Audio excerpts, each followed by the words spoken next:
If you read the Gospel of John, what you notice is John begins with some very unknown disciple out of 12.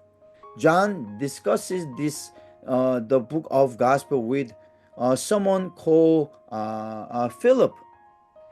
We don't really talk about Philip much in other synoptic Gospels. Matthew, Mark, Luke doesn't really talk about Philip, right? And Nathanael, we don't really talk about Nathanael in other gospel, but John begins with these two unknown, little known disciple of Jesus. And he ends in chapter 20. If, like the most scholars say, chapter 20 is the actual ending of Gospel of John, not chapter 21. People say chapter 21 was added later. That's what scholars usually tell, like earlier manuscript often found with only 20 chapters, even though there were not chapter divisions back then. But my discussion is, if it ended in chapter 20, that story ends with the disciple of Thomas. Okay?